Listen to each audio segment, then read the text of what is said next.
Okay, so Carl, thank you very much once again for joining us. It's been a happening night, a lot of things happening since yesterday. First, could you walk us through what happened last night? Give us just facts, and then we'll come towards your analysis. Well, first of all, we got a tweet from Donald Trump said, basically mission accomplished. There was a successful strike on Iran's nuclear facilities, and all the U.S. bomber participated has returned safely back on base. And now we are starting to get more information filtering out. Now we're getting satellite images, and it looks right now for what it's from what it looks like is whatever bombs that U.S. have deployed to attack the Fordow enrichment site in Iran. It looks like it's mostly surface damages because if you look at the math, they claim to use the most powerful conventional bomb, essentially bunker busters, that's designed to penetrate deep into the earth to blow up the enrichment plant. But the Fordow enrichment plant is built into the mountainside. It's built the same way the NORAD headquarters is built in Colorado, which is designed to withstand a nuclear attack. There's various estimate about how deep it's buried. The minimum estimate is about 80 meters underground, and any conventional bomb, even the most powerful one in the U.S. arsenal, cannot penetrate 80 meters deep through granite. I mean, that's through dirt maybe possible, but we're talking about granite mountain rocks, and from the satellite picture that we saw right now, because before they have talked about, okay, maybe if one bomb doesn't do it, we'll drop two, three, multiple bombs. If they can hit the same spot, they will dig in deeper. But now we look at the satellite photos. It looks like instead of hitting the same spot, which is actually really hard to do, there's multiple hits, and which means they're not those bombs didn't build upon each other, and and so from what we see right now, it looks like it's mostly surface damages. It's nothing that the Iranians couldn't repair in a few days. I mean, it's not. I don't think the main facility that's buried deep underground has been affected. In other words, all the enriched uraniums that Iran has, which U.S. aimed to destroy, they're still there. They're still there. So if Iran at this point decide, you know what, we're gonna go pursue the nuclear program, they have this. They have the materials ready. I mean, the hardest part about building nuke is not the technology, because we know the technology since early 1950s, since late 40s, early 50s.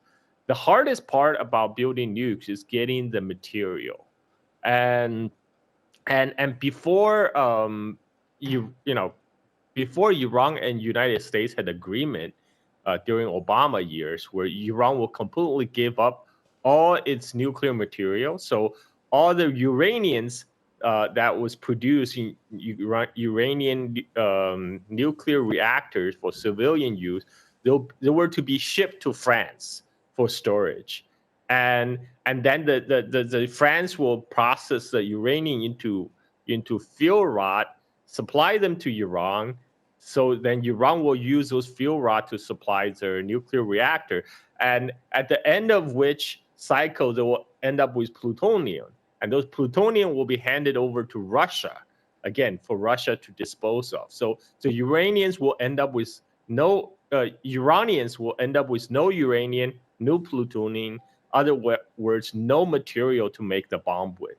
But during the Trump first term, Trump tore up the agreement, which allow Iran to retain all those uraniums they have, and currently they have up to 60% of enriched uranium, which, by the way, it's allowed under their current agreement with IAEA. They're allowed to keep that much. So now, Trump said he doesn't want Iran to have nuclear bomb.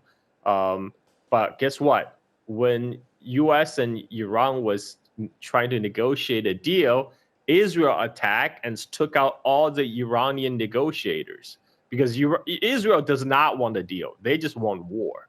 They want, and particularly they want United States to join their war against Iran because Israel knows it cannot by itself to take on Iran. So they want United States to join them to attack Iran, and that's what Trump did essentially. But again, what has this strike achieved? Trump is claiming victory. He's claiming mission accomplished, but it looks like it did minimum damage to the Iranian nuclear facilities. It did not destroy Iranian nuclear stockpile, uranium. So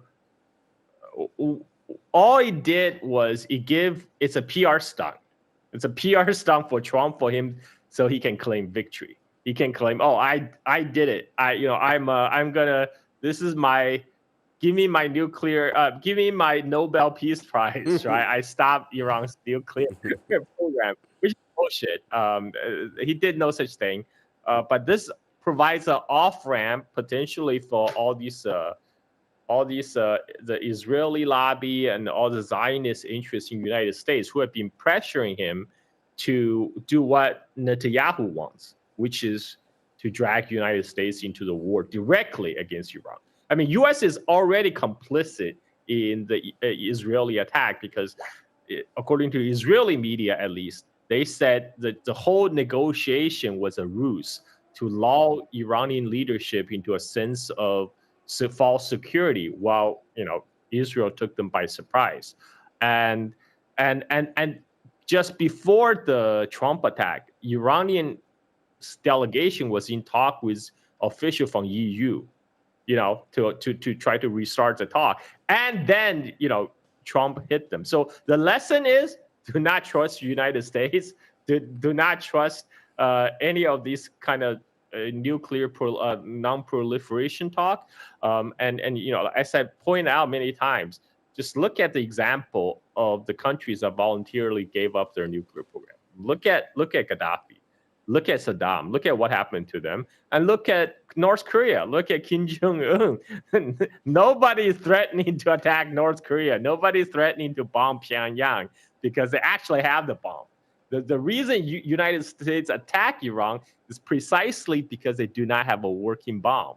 And so right now, Iran have the nuclear material.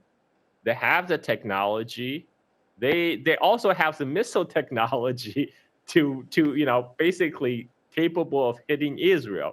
So for them, it come down to a political decision, right? Because before Iranian leadership, Ayatollah had issued a fatwa, said, no, we will not pursue nuclear weapons. That's why they did not pursue. They use their existing nuclear program as a bargaining chip in trying to get the West to lift the sanction on Iran, because they thought that was more important. I mean, it's understandable. They want the sanction to be lifted. They want Iranian citizens to enjoy a better quality of life by being able to trade with everybody.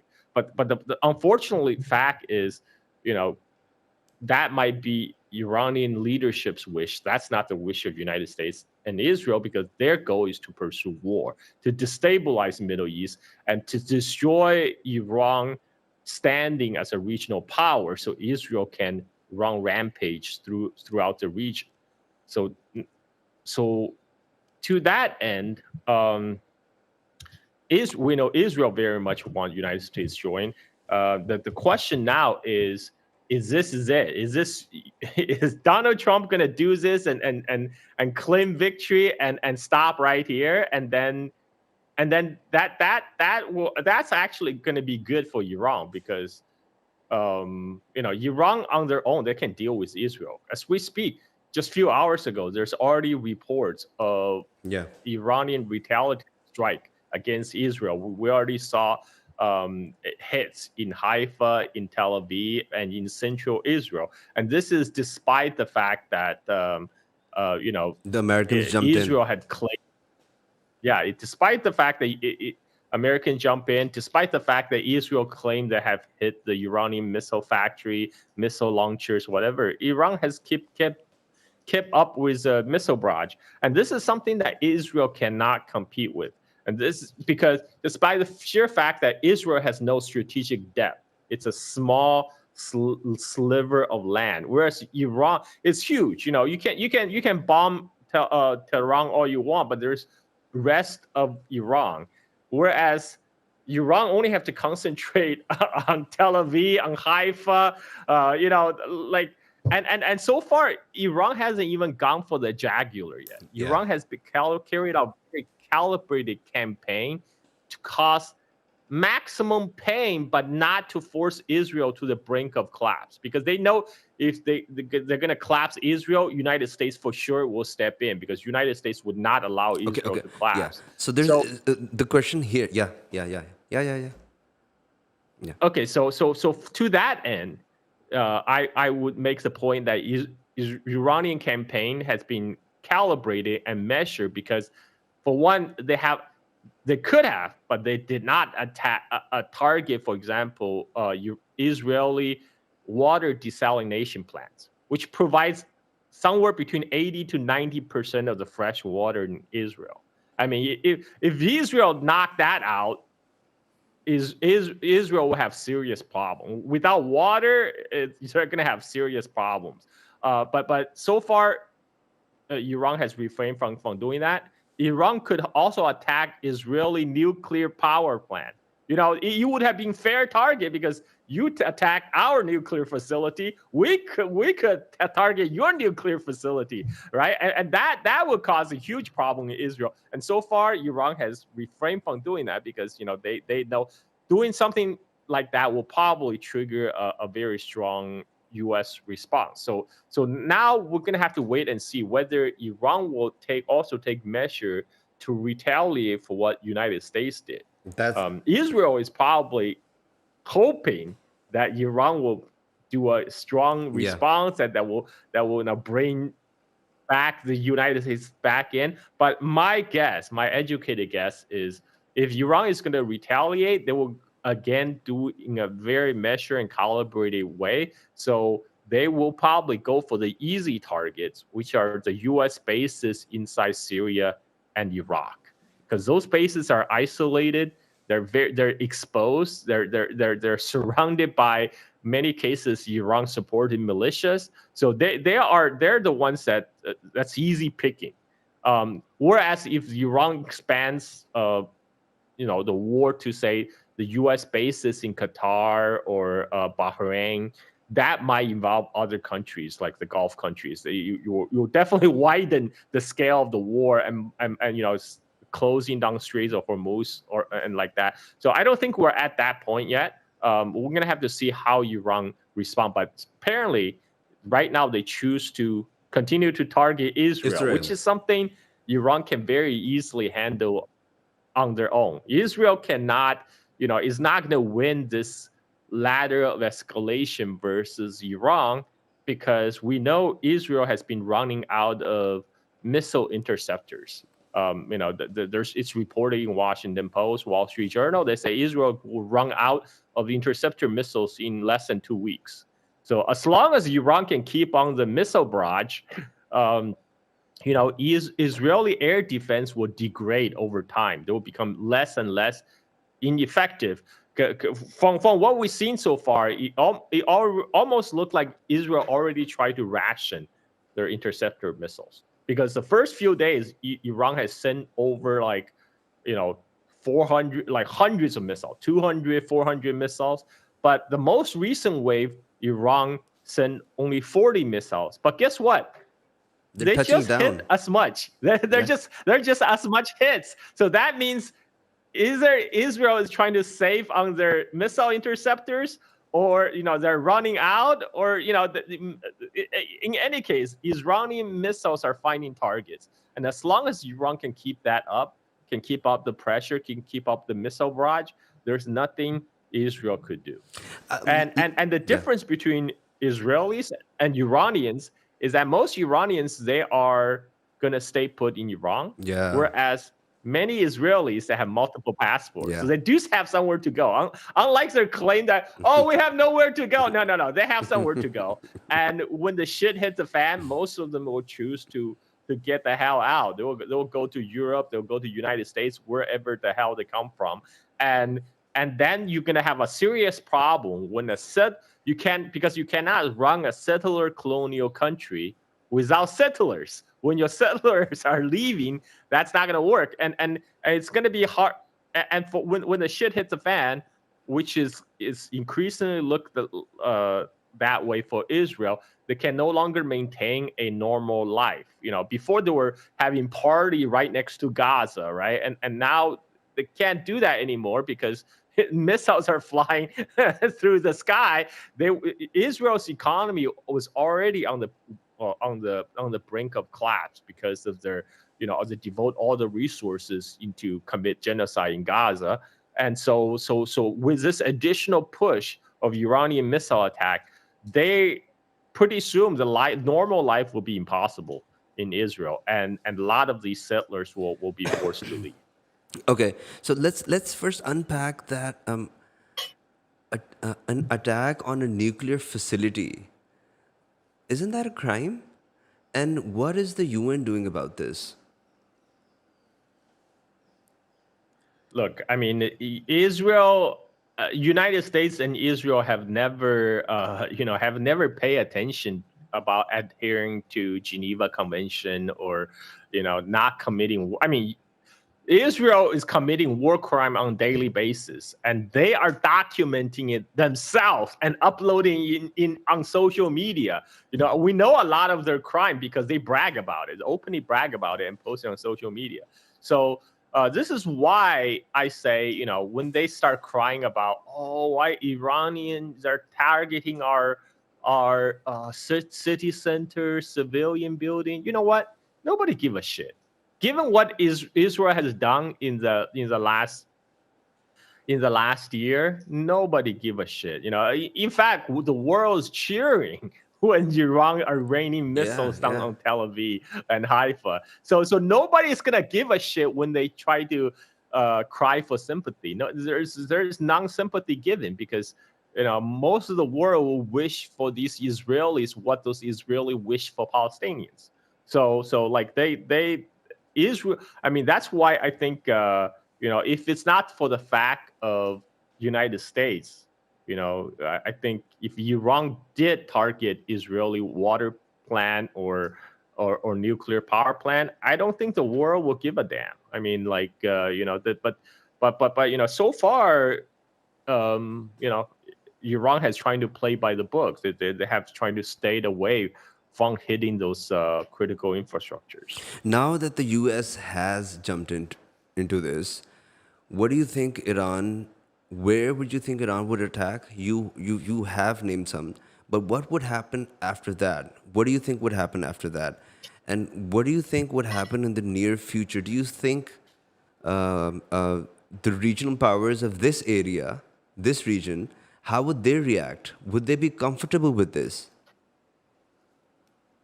Well, first of all, what we have seen, there's already a sea shift in Middle East. Because traditionally we know Iran has an uneasy relationship with the Gulf countries. Like previous time the Gulf countries sided with United States, but now these Gulf country leadership are publicly saying we support our brothers in Iran. We are not with those Zionists in Israel.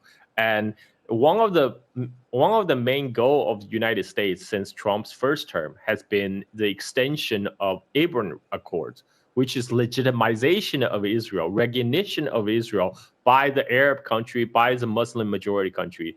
That plan is shot. There's no way in hell that's going to go forward in the present environment. No government can stomach that right now, because they're none of the people would want that. So that's actually one big setback for U.S. foreign policy goals in the Middle East. They're not going to be able to keep pushing on this Abraham Accords on Arab countries and Muslim majority countries, and you already have Pakistan, for example, show a support by saying if Israel hit Iran with nuclear weapon, we will respond in kind, which is a pretty strong warning.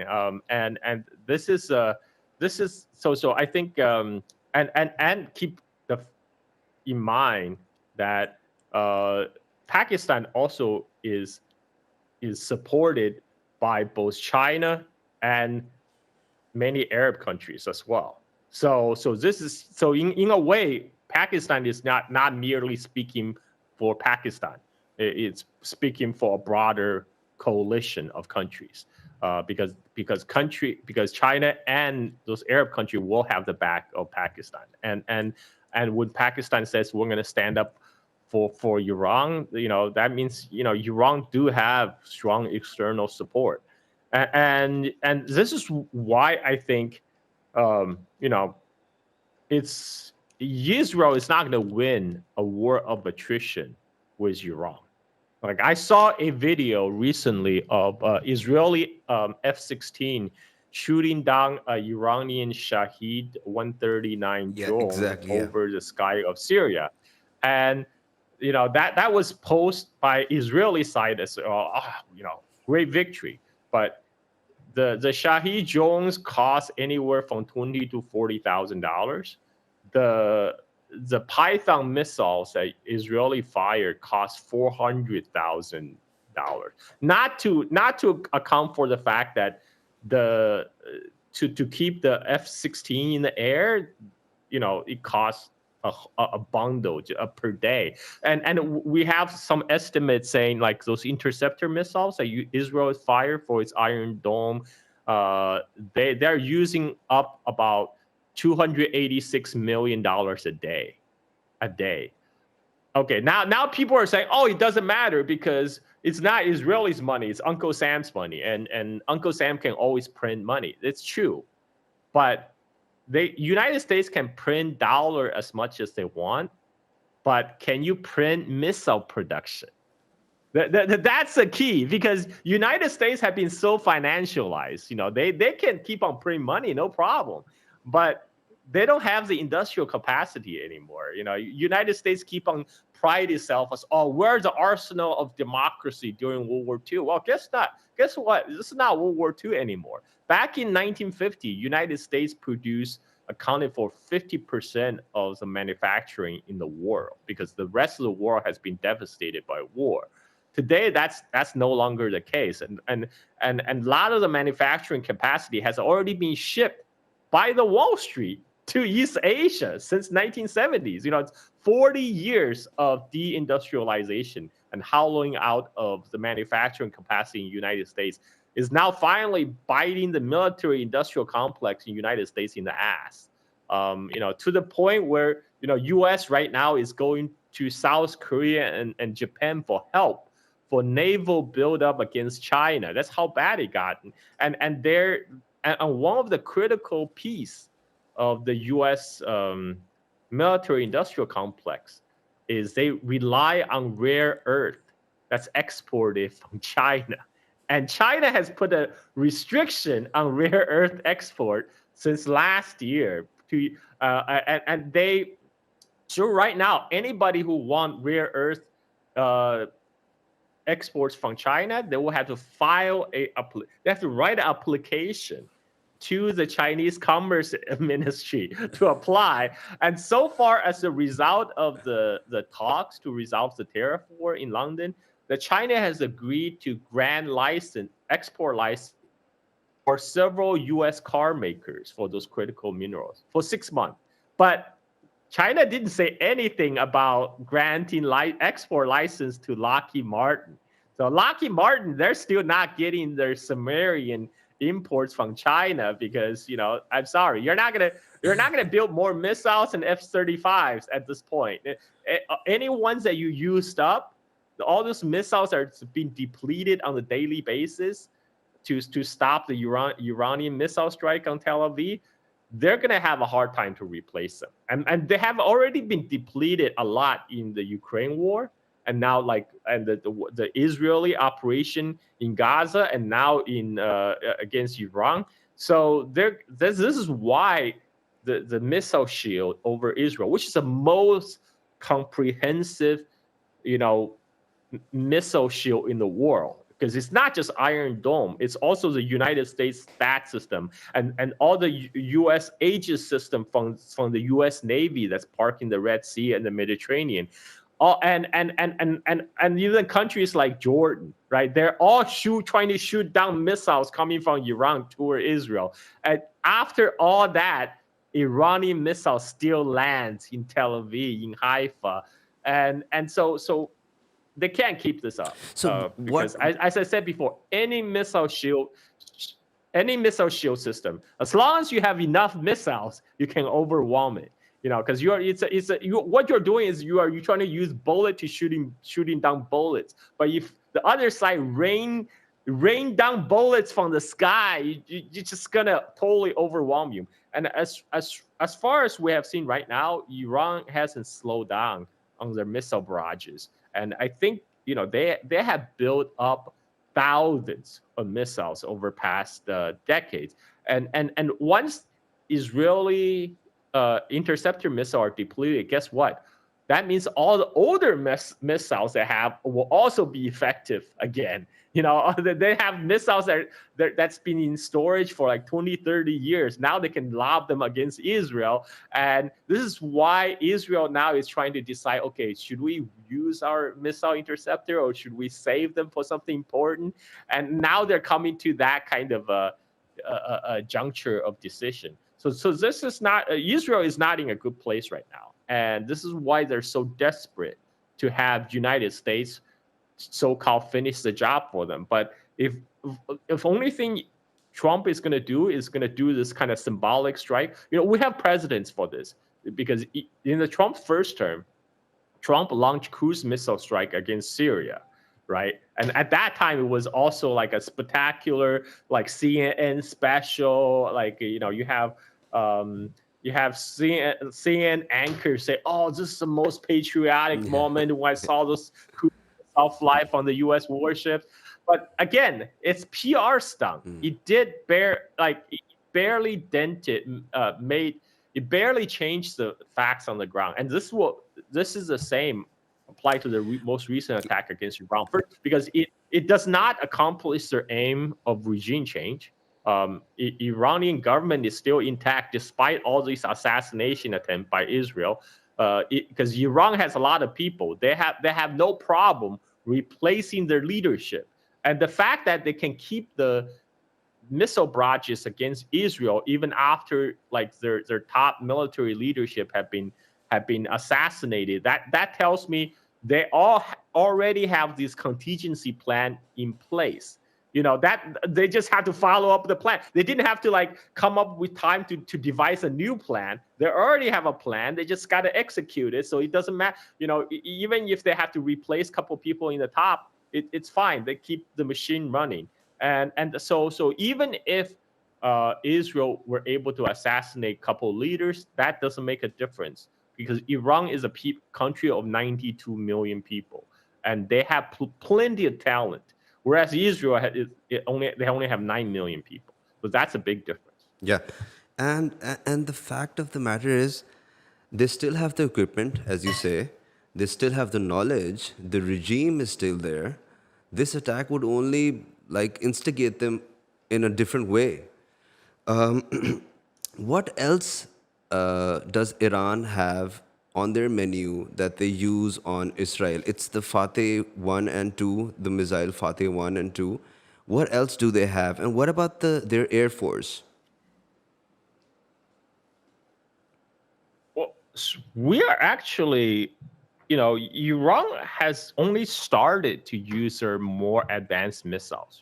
For the first few waves, they use older missiles to grind down the Israeli Iron Dome and that system. And we actually don't know if they even have more stuff up their sleeve. So the most important thing right now for Iran is to keep their missile production, to make sure they have enough missile to keep on lobbing. As long as they have enough missile to throw at Israel, they are at a position where they cannot be defeated, because Israel and right now Israel and Iran, they don't border each other, so it's just a matter of lobbing missile at each other, and Iran can absorb attack much better than Israel, just by the fact that it's a bigger country with more people, and also Iranian people are much are better. They have been conditioned to hardship, throughout decades of sanction. Whereas it's not the same for the Israeli side. For decades, the Israelis, they haven't really suffered any consequences of their action. They were carrying out aggression with impunity against their neighbors, against the Palestinians. But it hasn't really affected their own way of life. But now it's seriously impact their normal everyday life, and that is gonna make a big difference in the long run. And I don't think it will take too long, because, like I said, they're going to run out of their interceptor missiles in less than 2 weeks, and their sky will be wide open. Yeah, okay. And as we were seeing some videos online on Twitter, they were like showing I think it was an F-35 being bombed. They were saying that this was an Iranian plane which was bought by the Iranian regime in, I don't know, 1970s, and they still have the plane. Yeah, yeah, Yeah. yeah. So how does Yeah. Iran was never into the air game, but still, what does it look like? Well, I mean, yeah, they're talking about the F-14s, which 14s, yeah. the Iranian Shah bought from United States back before 1979. But it's those are old planes anyway. Like the fact that it doesn't change the equation a whole lot. Is right now is running advantage is in missiles. They're not sending over planes to bomb Israel. They're just sending missiles and drones, and those are much cheaper to operate. Like I said, those Shahed drones cost anywhere from $20,000 to $40,000, and they're not complicated piece of machinery. Like their engines are equivalent of like motorcycle engine. Iran can indigenously produce them in mass production, and whereas Israel uses these U.S. supplied weapon system, which are bloatware. The U.S. weapon system for the past decade, they have been designed to how to blow up the budget, how they can charge the U.S. government even more money. They're not really designed for the maximum efficiency in mind. And again, and combine that with the lack of industrial capacity in the United States, they're already there are already people sounding alarm, say, "Oh, we're depleting too many that interceptor missiles in Israel, because that means that leaves our carrier fleet dangerously exposed in the Pacific if we get into a fight with China." I'm like, look, that's the last thing you need to worry about, getting about winning against China. If you cannot win against Yemenis, you're not going to win against Iran. Don't forget about China. Like if your missiles are not effective to stop Iranian missile barrage on Tel Aviv, forget about facing China, because China have much greater production capacity. China are making missiles in like lights off automated factories run by robots. They can make missiles 24/7 nonstop. There's no way you can compete with that kind of production. So they the fact is, United States, they say they want to pivot to Asia. Or it turns out they're pivoting to West Asia, and I think this is good. This is a game that cannot win, because we're not looking at a replay of Iraq War, because there will be no ground invasion. because there's almost zero popular support in the United States right now for a ground invasion of Iran. And not to mention, that's crazy because Iran is a much larger country than Iraq. And if without and also US currently don't have the troop transportation capability. Back in 2003, US Army still have these army transport ships that has a capability to transport 170,000 troops to the Middle East. Guess what? They just scrap all those army transport ships. They literally don't have the transportation capacity to do that anymore. And there'll be no ground. There will be no boots on the ground. And when no boots on the ground, that means, you know, all the regime change talk is fantasy. That's pipe dream. They're not gonna, because right now Iranian people are more united than ever. You see all these Iranian liberals who used to criticize the Iranian government and whatever. Now they're saying, look, we are against Israeli attack on our country. We want our country to get the bomb. We want the nukes to protect ourselves. So that Iran is not looking to be weakened out of this. For anything, there's more group solidarity in Iran right now. Everybody are rallying around the flag. So they're not. Yeah. So far, the U.S. intervention is not changing any equation on the ground. Go ahead. What does this do to Trump's politics in America? What about the MAGA movement? What about the people? How much would this have an effect there? That's a good question. I mean, there's already some famous dissenters emerging out of the rank. Most famously, Chris Tucker, right? Chris Tucker recently conducted an interview with Ted Cruz, made him look like a fool. And there are many prominent commentators on the right now. They are not on board with the war against Iran, but this is also interesting part is, the whole MAGA crowd also, at least large part of it, it's also like a personality cult that was built around Trump. So even if Trump today says, okay, mission accomplished, everything is fine, we can stop right now, everybody will be happily going along with that because just simply he's Trump. So Trump actually won't lose any support if he pivots, like do a quick pivot from war and just say, hey, we did the thing. Well, we helped Israel out. We stopped the nuclear program. Mission accomplished. Now, now let's do something else. Let's shift focus domestically. Let's arrest more immigrants. let's focus on deporting immigrants. I think his supporters will probably happily go along with that because it's a cult. The cult followers that will follow their cult leaders. And so whereas if he choose the other way, if he decide to deepen the U.S. involvement in the war, I mean, there's already a growing dissenting voice even on the right, and it's very unpopular. I can tell you based on just my own circle, it's it's across the board, across the political spectrum, very unpopular among Americans to get into another war in the Middle East.